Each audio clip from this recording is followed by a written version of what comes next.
Good evening and welcome once again to Insight Live. And tonight, as usual, we have very fascinating topics. And tonight we're talking about healing in heaven. Now, think about it. In Revelation, it says that God will wipe away all of our tears. But how long will that wiping away take? Will it be in seconds, instantaneously, or will it take several months? We're not sure. And it also talks about in heaven that there are, for example, a river that's going from Jerusalem, and the trees, there's trees, and the leaves of those trees are for the healing of the nations. So there seems to be, like, almost, Melanie, a process of healing in heaven, and we're going to talk about healing in heaven tonight. Really interesting topic, and it's great to have you here on Insight Live this Tuesday evening. Beautiful evening outside with kind of like a very slither of a moon. And yes, we are actually quite excited to bring our guest to you tonight, and it's Rob Seabrook, and he's actually from Devon. And the interesting thing is that the motivation of him writing his book is actually that he couldn't find enough Christian novels. So isn't this interesting? He's also a foster care person. They take in foster children, and I think the empathy and the understanding of how children have suffered, and just understanding that whole life of what happens when when children are damaged has brought out some of the themes in this book. So he has a wife called Gemma, and 3 grown children, and a dog. We can't leave the dog out. Bruno, for you dog lovers, and of course some chickens, which I absolutely adore, coming from Africa. And so foster carers, you can be praying for him and his wife Gemma, because it is quite a challenging thing. So his book, Kurt, Beneath the Tamarisk Tree. What a title. You had some research about the tamarisk tree. Do you know, I was so curious, because one of my favorite trees is a baobab tree that we had in Africa. And Melanie and I, we would drive up to Zimbabwe, a couple times a year, Christmas with your folks. And we lived in Johannesburg, and so we would drive up, and then whenever we saw like this particular baobab tree, I can't really describe it, it just kind of has branches that go all over. It looks like it's from another planet. It looks like it's an upside down tree, like the roots Yes, are that's right, up, yeah. And But we would just like stop and just spend some time under that tree, because it was so amazing. But I found a tamarisk tree is a very slow growing tree. So Abraham actually planted a tamarisk tree in Beersheba. And it's interesting, because a tamarisk tree grows 1 inch every year. Can you imagine how slow that is? I mean, you would have to the video it or something for 400 years and then put it on, speed it up or something, and you could see the tamarisk tree grow, but it was just a very slowly growing tree. But I was we were just talking to Rob, and I found out that more than any, what is it? I just got the facts down right here. It's amazing. Let me get it right. It says, trees are mentioned in the Bible more than any living thing other than God and people. Wow. Think about it. We're like cedars planted. It goes on and on and on. So I think it's important to know something about trees. Absolutely good. Yeah. So I'm an avid Christian novel reader. I love that. Some of the novels that I've read have really inspired me in my faith. Some of them, followed the line of certain women in the Bible. Others have, just have some kind of history of the Bible, but they're fictitious characters or whatever. But whatever the novel is, it always brings some kind of something out of me that challenges me to be more like Jesus, to be more godly, or to be more adventurous or whatever. So I'm wondering, Kurt, about this particular book, Beneath the Tamarisk Tree, and about heaven and about healing in heaven, because one never thinks about Well, we'll see. I mean, Rob heaven. will tell us the whole plot, and it's a story of, a fictitious character, but it's really about the thief on the cross. And, don't tell him. Don't Yeah, you just gotta I tell won't them. say it now. Yeah, he'll tell us. But I think, a lot of times people just say to me, they say, just stick to the words in the Bible. But I think, God gave us all imaginations. And I remember on one program we were doing on Insight Live, and I forget who we were talking to. I think it was like a Christian fantasy writer, right? And then usually when we prepare for these programs, I'm kind of forced to learn about things. And I said, well, how can you be a Christian and have all of this Christian fantasy novel? And then suddenly I got my key from C.S. Lewis. And C.S. Lewis was reading a book by George MacDonald, who was like a Scottish pastor, but he wrote, kind of like fantasy, like J.R. Tolkien and C.S. Lewis, that kind of genre. And C.S. Lewis was reading the George MacDonald book, and he just looked up and he saw the beautiful view from the train, and something happened to him. And he said, in 1 second, my mind was baptism. My imagination, that's it. My imagination was baptized. And if we can learn to use our imagination, and where do you get that from the Bible? Where it says, think of things that are good, think of things that are praiseworthy, think of things that are, it's where we kind of use our imagination to the glory of God. And I think anxiety, Melanie, is the opposite of that, where we abuse our imagination and we say, oh, poor me, and oh, if this happens and this happens. That's not God doesn't want us to use our imaginations like that. It's such a wonderful gift that we can read, like The Chosen. Okay, it's a series about the life of Jesus. It's just going crazy all over the world. It's a TV series. Now it's going to be a feature-length film, and already theaters across America are filling up. But it's not the exact words of Jesus, but it's people using their imagination. And I think our imaginations can bring us closer to God. Absolutely. Yeah. Well, I'm actually fascinated. Are you bringing Rob on just now? Because just about 5 more minutes. So I was really interested in the fact that his book is inspired by being a foster carer, and the fact that when I suppose when you've had children or grandchildren, and especially if you foster or adopt, there's a lot of patience required, a lot of love required, and everybody knows what home can be like when it's a bit chaotic and children aren't behaving and whatever the case is. It is very challenging to one as a parent or as a carer, and I think it does teach us a lot more of empathy, of self-control, patience, love. And I like one of the descriptions that was in when we were describing what Rob's I suppose inspiration was, is that learning about acceptance. We don't accept each other because of what we do or how we perform, but we accept each other because we're made in the image of God. And I think these are some of the themes that Rob brings into his novel. Yeah, I found it very fascinating, the subject, healing in heaven. And I'd like to introduce our viewers, if you don't already know him, to Richard Baxter. And he was a 17th century church reformer who actually taught a lot about meditation, but not about meditation as we know it, where you and you sit cross-legged, nothing to do with that. But I'll just read it, you just read some words here. It says, Baxter suffered chronically from kidney stones, headaches, bleeding, toothache, swollen feet, and a myriad of other chronic ailments, yet God used him mightily to evangelize almost an entire town. That was Kidminster, England. The city consisted of over 2,000 adults plus children. So even though he was in chronic pain, God used him actually to bring a complete revival into that town. And it says Baxter was a prolific writer as well. Some scholars believe that he wrote more theological treatises and books than any other English writer in the history of his theology. And it says in his book, The Saints' Everlasting Rest, he tells us what provided such an endurance. Like, what was his secret? How did he write all of those books? How did he evangelize 2,000 people? And he said his secret was this. Are you ready? Yes.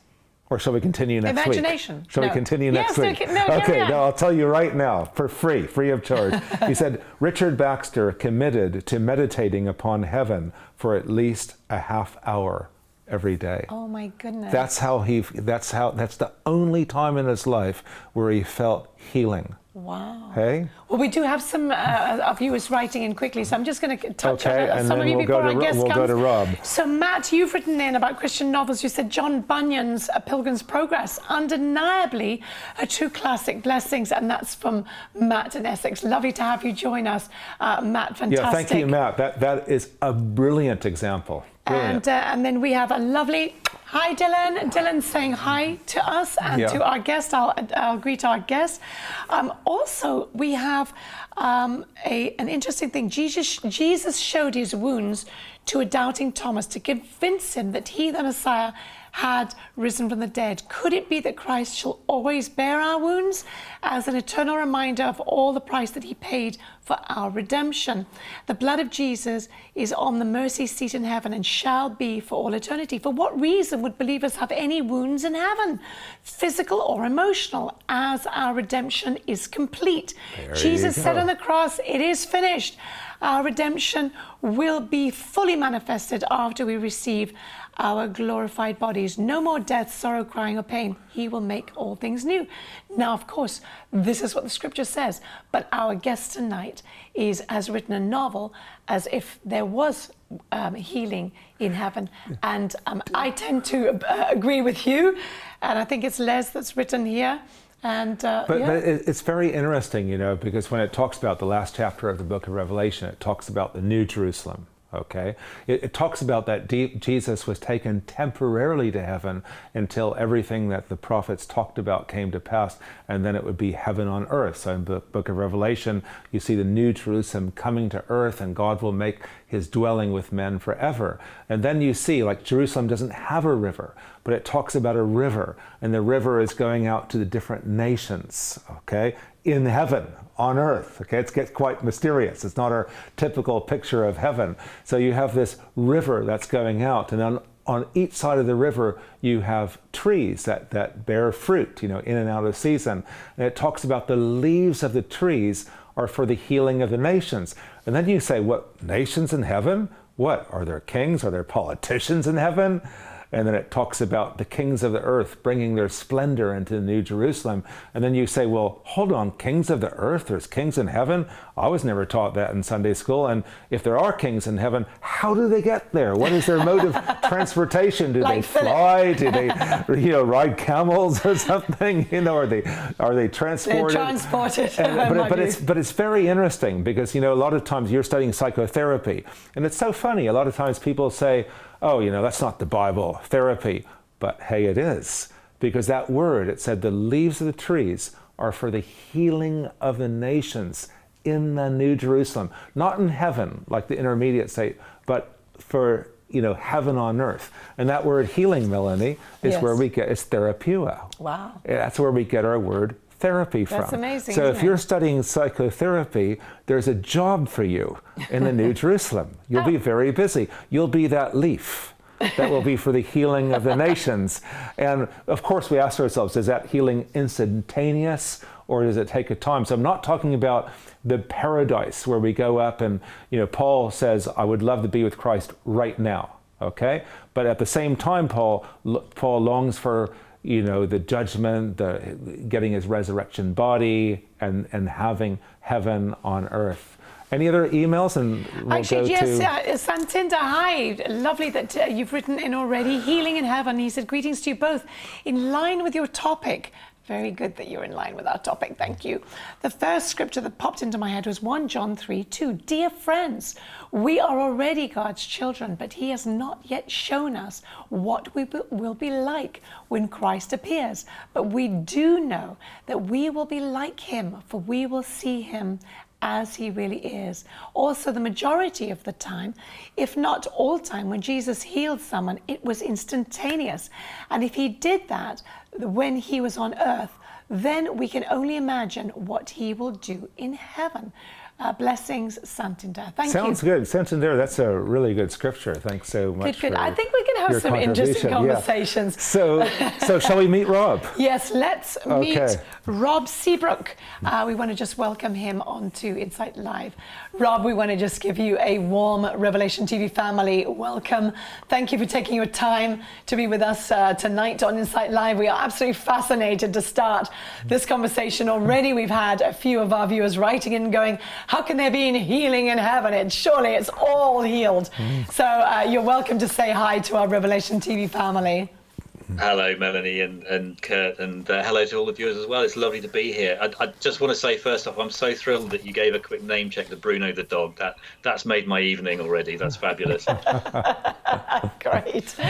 Well, so we already have quite a few questions to ask you. But what I'm fascinated is, when I was just speaking to the viewers about some of the context and some of the inspiration for your book coming out of being a foster carer. Would you like to just kind of elaborate on that and just tell us how that came about? Yes, I will a little bit. The book, it's inspired by Luke 23:43, which is the penitent thief, the thief on the cross, who was crucified next to Jesus. And that famous line when Jesus says to him, I tell you the truth, today you'll be with me in paradise, which is the most amazing promise that somebody in his situation could have received. And it's great you're talking about imagination. I imagined this thief to be on the edge of society, an outcast, a thief, somebody had to scrape by to survive, and I kind of could frame that a bit by what I know, by my own reference points, and sadly, we live in a society where there are particularly children who are in similar situations, who are in situations where they're traumatized, where they're suffering, and where they need to receive the sorts of words and encouragements and promises that Jesus gave to the penitent thief when he was hanging on the cross next to him. Wow, that's absolutely amazing. We have actually discussed that thief in some other themes, but in the way that you've put it, it just seems to have a lot more compassion and a lot more humanity in the way that you are looking at that, and obviously mirroring some of the scenarios that you have had in your own home, and of course some of them very tragic, and some of them where you've actually probably tried not to think about what really has gone on in their lives, and praying for them to have that healing from Jesus. Yes, it is sad that we're in a broken world, and especially, I think over the COVID time, we've been hearing a lot more reports of, family violence and difficulties, and people turning to drugs and drink, and then kids can't survive in those type of scenarios. So that is really interesting about the thief on the cross, because I would have never put those two together. But you think about it, I think I had an experience. I was in Mozambique, remember when we were, I think our first year that we were married, and I went to like a ministry trip to Mozambique, and we were speaking to kids on the street who lost their parents. Some were, I guess, boy soldiers as well. Yes. And the pastor there said they have no concept what love means. If you say love, they equate it with sexual abuse. They just have no concept what loving parents are like or anything. And maybe the thief on the cross grew up in a similar environment. Yeah, it's very possible. Very possible. So when he goes to heaven, okay, in your book, okay, without giving away too much, giving away too much, but he can't, because it's a book. It's full of imagination. It's wonderful. Does he get healed instantaneously, or is it a process? When he goes to paradise, he says, "Oh, I've arrived. I'm perfect. I'm like Jesus. Story is over." Well, there's a thing, and the honest answer is we don't know. But of course. I've written a book, and if it was instantaneous, it wouldn't be a very long book. So you have to, we know healing is a process, and the sort of scenario I just mentioned, and let's take the penitent thief as an example. He would have been carrying huge trauma. Who knows what sort of things that he'd been carrying, but didn't know Jesus until the point of his death. And so didn't get the privilege that we have to go through any sort of counselling or prayer ministry or support or physical healing that we can all benefit from. So I kind of imagined that there must be some kind of process that would help him come to terms with the hurts, the pains, the sufferings, the unforgiveness issues, the physical, emotional, spiritual healing that would be necessary. Now, whether that happens in an instant when you arrive in heaven, I don't know. Whether it's the way that I have positioned it, so that it's perhaps more within our understanding. It's done as a conversation with Jesus. Now, I took some inspiration from a verse, and this is perhaps mixing themes a little bit, but I took inspiration from 2 Corinthians 5:10, which says, "For we must all appear before the judgment seat of Christ, so that each of us may receive what is due us for the things done while in the body, whether good or bad." Now, the judgment seat of Christ is something that I think we kind of fear, actually. Wow. But we have this. It seems so serious, and it seems so frightening and scary. But when you frame that in the knowledge of who Jesus is, and his compassion, and his love, and his mercy, it can't be a shameful experience being in the judgment seat before the judgment seat of Christ. It's something that Gemma, my wife, said to me a week ago. She said, it's probably just you and Jesus in the room. It's not a place of embarrassment or shame or fear, but it's a place of it must be a place of healing, of coming to terms with what you've been through, what you've experienced, all that you've said and done. The Bible tells us that we'll be made accountable for all that we've said and done. But all of those things make up who we are. And a lot of that will need an element of healing for us to come to terms with it. So that's kind of the scenario that I've painted, and so Jesus takes the penitent thief through that process of healing, and it's emotional healing, it's physical healing as well, and certainly spiritual healing. That's really interesting, because I'd never thought of, I've always thought of God outside of time, obviously, and, human beings inside time. We have a certain, amount of life, and then we move on. And, as Christians, we know the promise of Jesus Christ, that he died. God so loved the world that, he gave his only begotten son, that, whoever believes in him shall not perish but have eternal life. So the way you just describe it now is very interesting, because it kind of seems to have that, like, a time frame. In that, the way we normally look at things is that, yes, we're in heaven, everything's ba-dum, we're all suddenly, healed, new body, everything.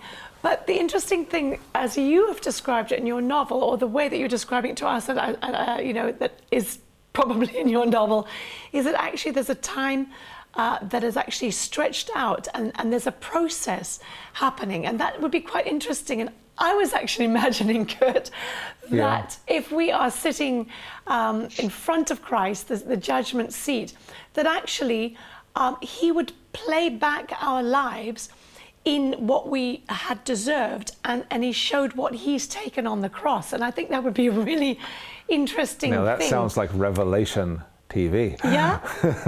What? Revelation TV.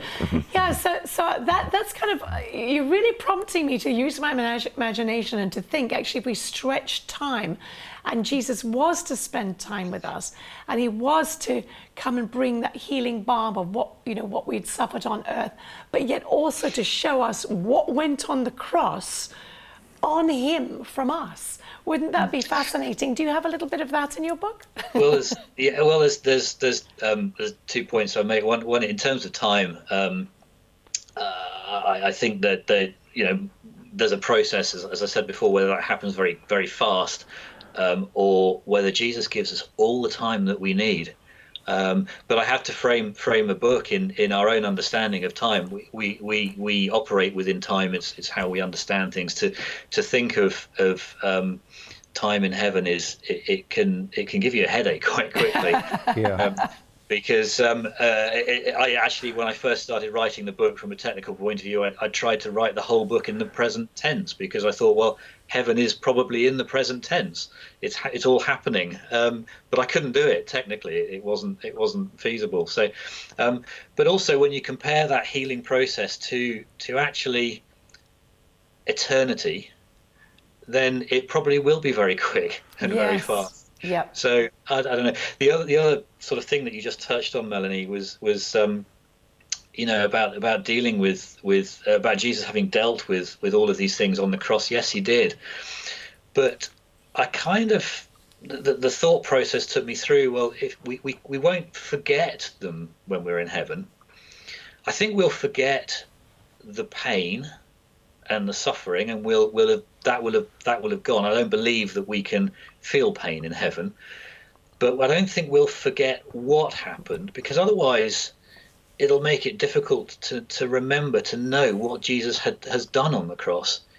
If all of our previous life is gone and forgotten, then we wouldn't know what Jesus has done, and that's so key to know what he's done for us.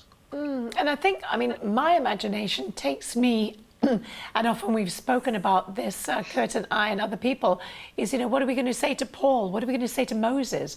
And we would have to have a memory, because we're going to be reminiscing and going, why did you do that? This is the kind of, understanding that we might have, that this could possibly be like that in heaven. And then when we go and see, our relations who were saved and they went on before us, I know that it won't be my mother or whatever, but it will just be a different situation. But we still, I think, will have these talks and reminiscences. That's what I'm thinking. But let's just read it. I have this right in front of me in Revelations chapter 22, verses 1 to 5, and it's speaking about the New Jerusalem, heaven on earth. And it says, this is John speaking, "Then the angel showed me the river of the water of life, bright as crystal, flowing from the throne of God and of the Lamb through the middle of the street of the city. Also on either side of the river, the tree of life with its 12 kinds of fruit," getting hungry already, "yielding its fruit each month.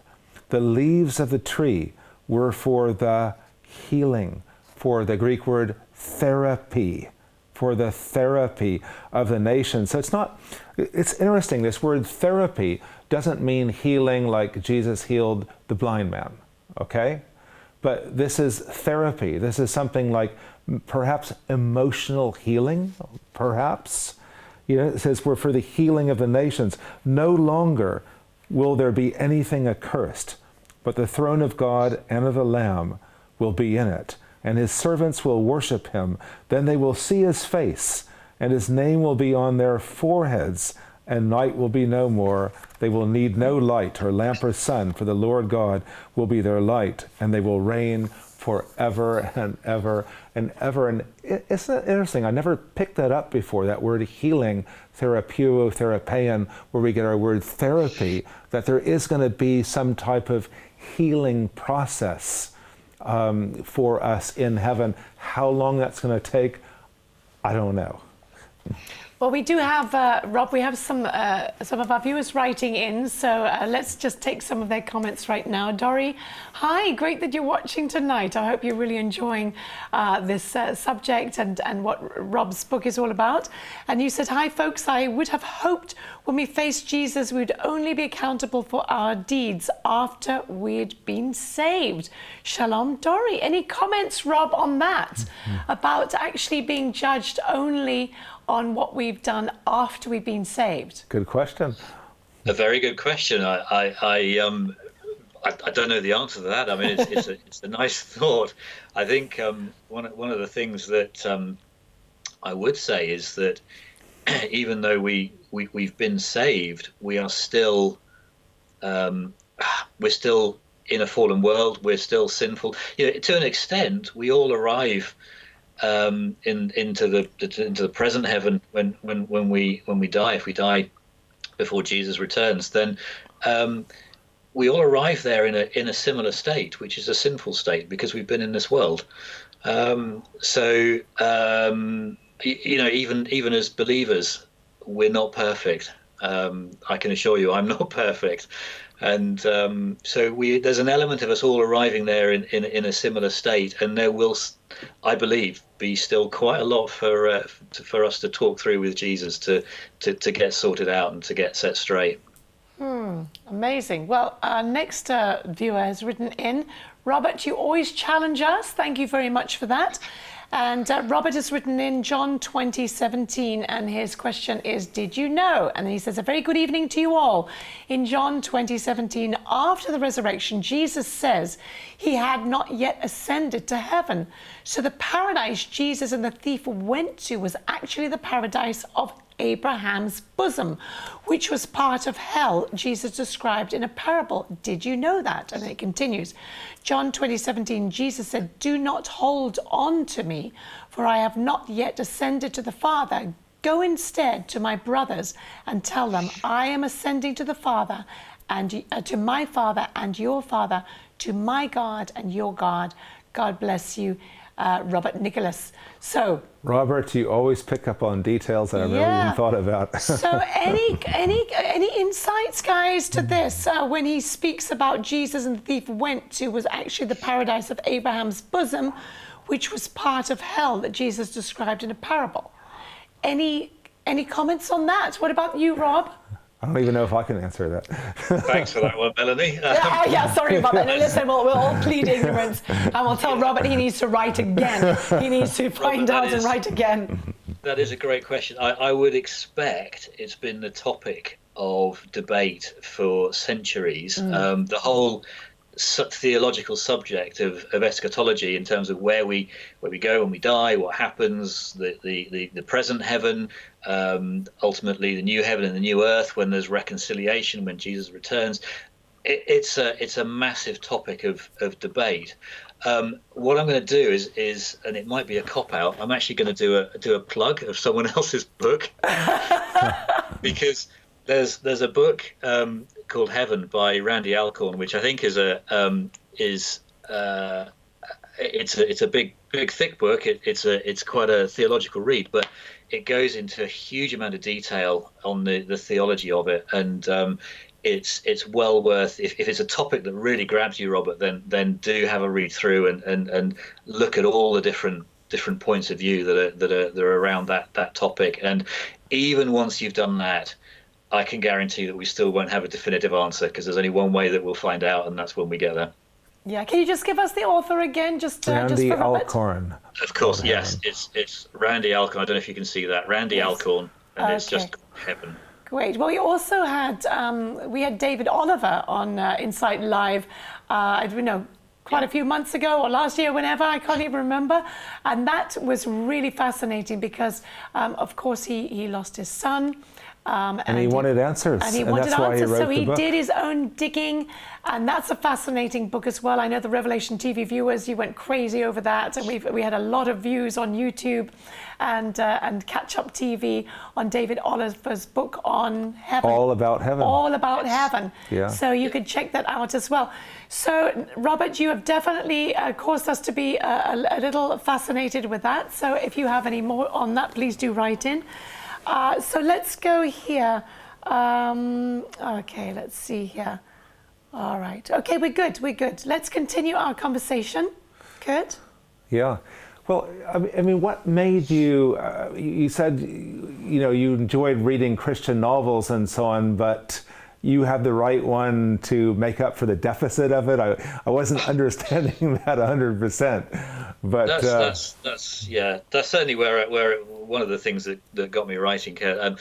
I was in a bookshop, and there was a lot of Christian books there, which were all great and all very helpful. But in terms of fiction and novels, there was The Shack, which is a superb book, and there was C.S. Lewis, and that was about it. And I thought, there's got to be more to Christian writing than that. Now, since I've done quite a bit of research and reading, and there are a lot of good Christian writers out there and good Christian novels, but I think there can be more. Do you know, there used to be this phrase, wasn't it, that the devil writes all the best tunes about popular music? Oh, Well, yes. I don't think he does anymore. If you look at my favorite Christian playlist on Spotify, there's about, I don't know, 24 hours of music on it. There is so much great Christian music, and our Christian musicians have done a fabulous job at creating some superb music. And I would love to see the same in the world of writing, in the creative arts. Whether that's novels or poetry, or we touched on it before, using what is our God-given and God-created imaginations. He gave us these amazing brains. He gave us the ability to use our imaginations, and if we point them in the right direction. And I tried my best when I was writing Beneath the Tamarisk Tree to base it on biblical truths, to base it on Bible verses, to use inspiration from the Bible for it, because that should be, a pretty important source material for us. But to build on it and to use our imaginations, ultimately to use it as a way of bringing him the glory and worshiping God through writing and telling stories. Jesus was a storyteller. He loved to tell stories. So we should do the same. It's a good media for us to use. I'm so encouraged by that. I mean, I'm really convicted, because I actually make up stories, and I love stories. And I used to say every night I would make up a new story for our kids when they were small, and I probably would be very wealthy had I written them all down and published them. So thank you for that encouragement. I think we should, maybe we've got a few writers that would like to kind of write in and say, yes, I'm inspired. So if you're inspired tonight by our dear guest, you should definitely write in and tell us tonight. But think about it, I'm thinking back at my life in high school, where I could have been depressed and where I could have felt really bad and got down on myself. But at that time I was reading J.R. Tolkien, who's a believer, the Hobbit and the Lord of the Rings. And I remember my best friend Dan Eisenberg in high school, and we would go out during break, and have our sandwich and our lunch, and we just sat on this park bench, and we called it Bilbo's place, after one of the hobbits and the Lord of the Rings. And that fantasy that we had, and we were using our minds to think of things that were good, that were healthy, just like Paul said, not necessarily things from the Bible, but things we were really stimulating our imagination and stirring up our imaginations, where depression and anxiety is the opposite of that. It's using your imagination to go into dark places. So we need more Christian authors to take our imaginations into a healthy place, a stimulating place, a good place, where we're curious about the world, where we want to discover things and do new things. And I think that's so important, especially for children of today who just don't have those opportunities. And the excitement of the anticipation of heaven and an eternal life, I think I like the word you use, curious. Yeah. I love that.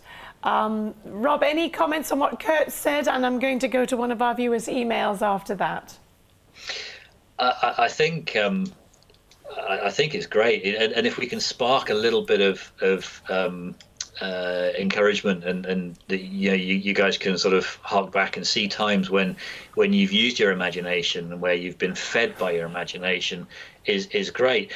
God is infinitely creative, and he is continuing to create.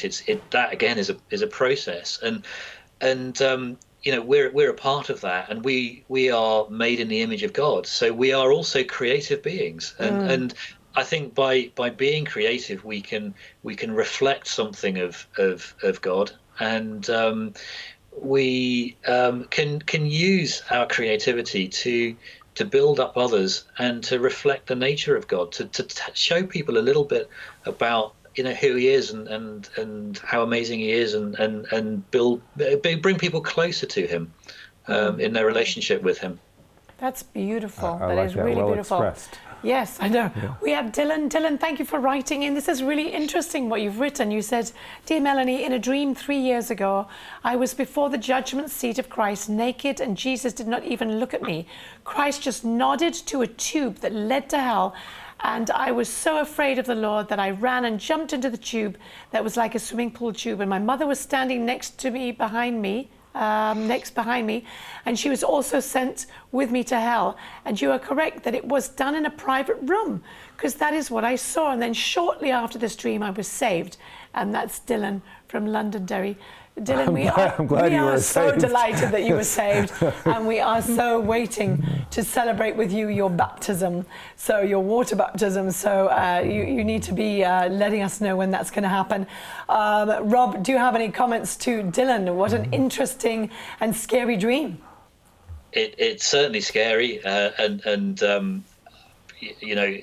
we talked about imaginations. Well, dreams are a part of our imaginations, and Dylan had this dream, and it certainly pushed him in the right direction. So that's brilliant.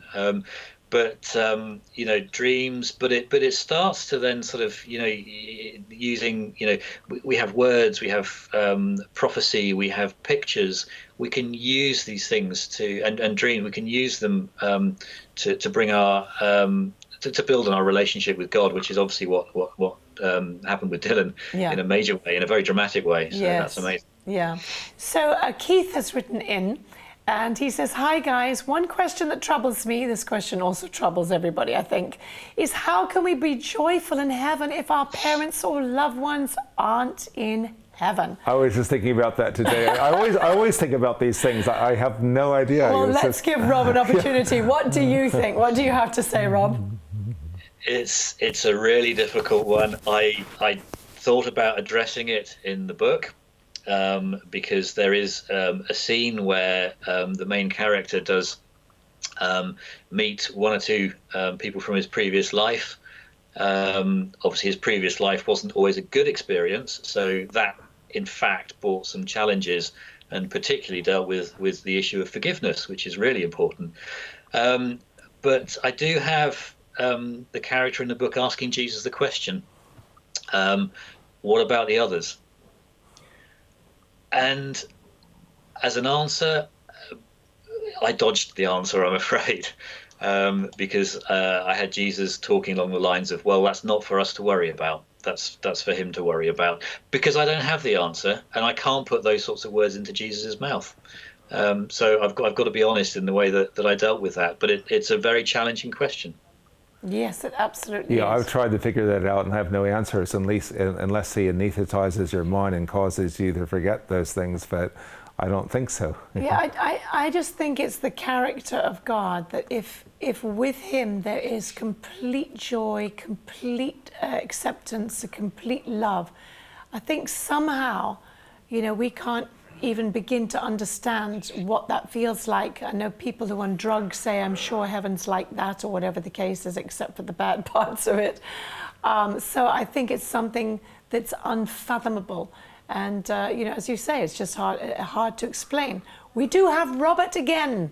Robert, Jesus goes to hell, you said. A very good evening to you all. Yes, when Jesus died, he went to preach to the souls in hell. These were the sheep of another pen that Jesus also spoke of. And so we're looking at 1 Peter 3:18-20.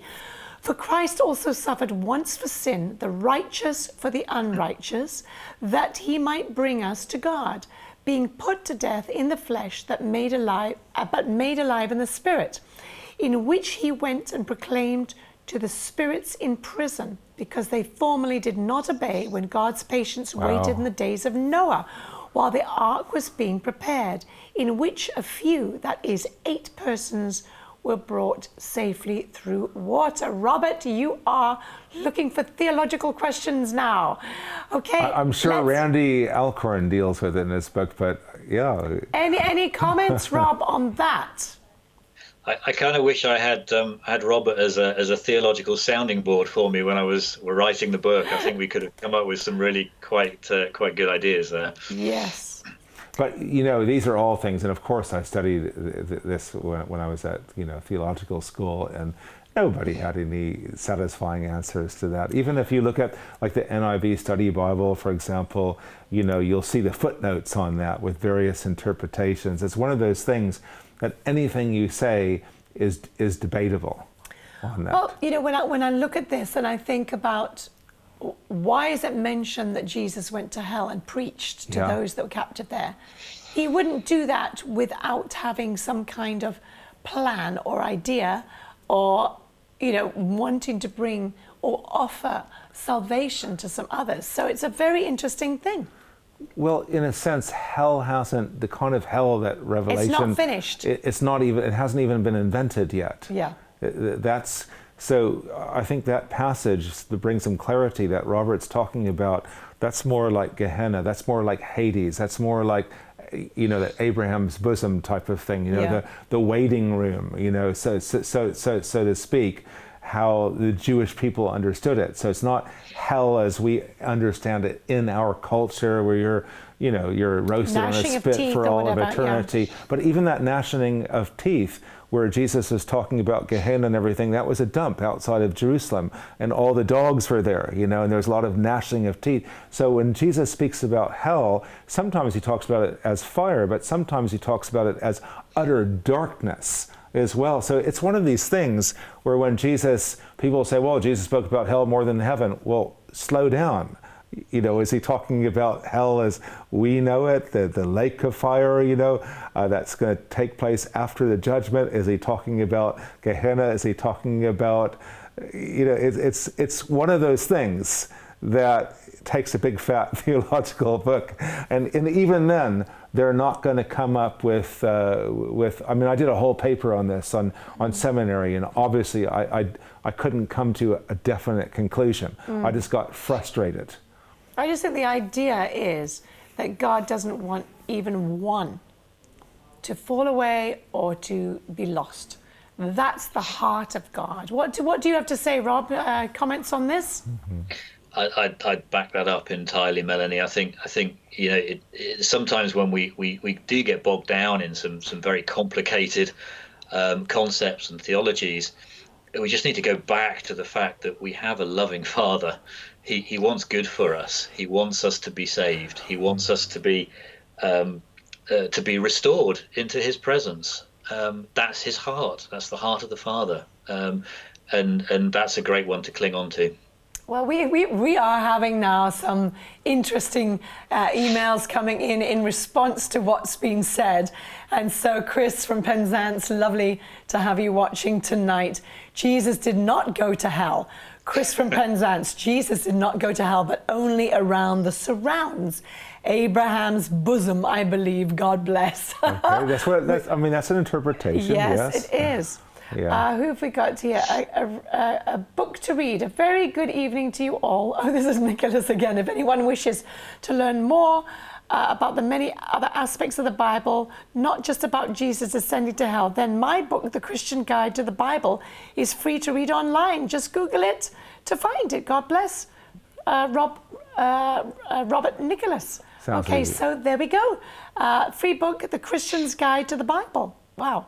Okay, we did not know that you were an author as well. We might have to have you on the program. Who else do we have here? Let's see.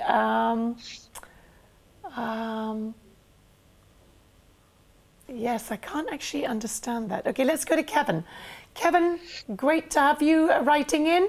Wonderful truth tonight, thanks. I can see my thoughts after years of Jesus clearing the past life out of how I saw things. Now my mind and imagination is what love has infused in my new life. It is so wonderful to think and imagine the life that Jesus has given me. wonderful new freedom. Kevin, we just love your testimony and thank you for writing in. That's fantastic. Okay, good. What else do we have here? Les. Here we go. Quick comment from Les. As believers in Christ, we have passed from judgment to life. The judgment seat of Christ is to determine what rewards we receive. Connected to our works after salvation, nothing to do with sin. Christ, our substitute, has paid the price for our sin. Okay, Rob, anything to comment to Les on that? Les is absolutely right. Christ has paid the price for our sins, and they are dealt with. But there's still, we come back to actually what we were saying before about the healing process that we looked at earlier, and actually that there are perhaps still some things that Jesus needs to deal with. Yes, I know. We may be sort of muddling up. I did say we might be muddling up, looking at that 2 Corinthians verse, 2 different aspects, talking about the judgment seat and heaven. But it does say that we will be judged so that each of us may receive what is due to us for the things done. So there is an element of reward in that. That is a whole nother subject in terms of rewards in heaven, and what they will be. There's a few hints in the Bible about the sorts of rewards that there may be. Crowns are mentioned quite often, and that's something that I include when I write. But we will see. We will see. So Lynn has written in and she says, hello, Melanie and Kurt. I am a writer and have recently written a novel called The Hidden Enemy. This is great that we've got writers here. Thank you for writing in. This has been published on Amazon as a Kindle book and is now just about to be launched as a paperback. Congratulations, Lynn. That's wonderful. Yes. When it was put up as a Kindle, it was #1 in its category. So what is it called? The Hidden Enemy. Well, we will look out for that. Rob, I'm sure you want to encourage Lynn. She's going to have it in paperback soon. Absolutely, Lynn. That's brilliant. And I will look it out. And it's great. I'd like to encourage all the Christian writers out there. I think there are quite a lot who are called to write. And it is a calling and it's a gifting, and it's if you have that gift, then please use it. Please use it to glorify God. Yeah. Absolutely. Well, we need to give some information about just before this, we have to, how can we get hold of a copy of your book? What's the best way? It's on Amazon. I'd encourage you to visit your local Christian bookshops. They need all the support that you can get, so it's available there. It's available to buy from my website as well, robseabrook.com. Is that going to be a signed copy? If somebody if my signature makes a difference to it, then I'll be very happy to sign a copy. But maybe they want you to write it like a prophetic something. You will become the next best writer. Good, thank you. Let's have that up again. The beautiful, beautiful book, Beneath the Tamarisk Tree by Rob Seabrook. And let's support our local bookshops. And that would be great. That would be great. So we have really, I think, how many? We've got a little bit of time left. We have a couple minutes left. 2 minutes left. That's it. So I think we're going to say goodbye to you, Rob. We're going to just thank you so much for being with us. We want to thank you on behalf of Kurt and I from Insight Live and our beautiful viewers for taking your time to be with us. I mean, we just wish you all the best. God's incredible blessing over your book, over your career as a writer, over your family, your dog, your chickens. And your second book. Yes, Beneath the Tamarisk Tree. Thank you very much. Thanks, Kurt. God bless you. Goodbye. Okay, Rob, thank you so much. Bye. Thank you so much. Yeah. Wow. We could have got rid of him quickly, I'm afraid, because we are running out of time.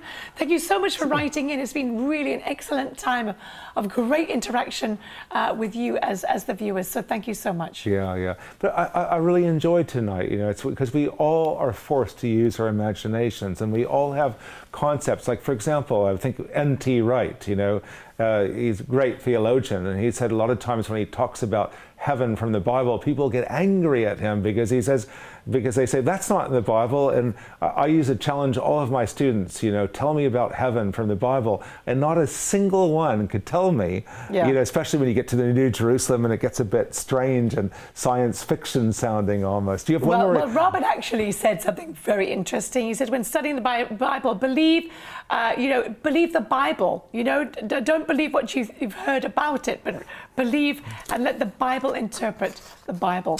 So very, very good, Robert. Okay, Kurt, I think we need to say goodbye. Thank you so much for being with us. It's been a very exciting evening this evening, and we really want to encourage you, if you're a writer, keep writing. Kurt, you can say goodbye. Robert, thank you so much for your comments. They were really good, very thought-provocative, and we look forward to seeing you next week. It's been fantastic to be with you, and we love you all. Goodbye. Bye-bye.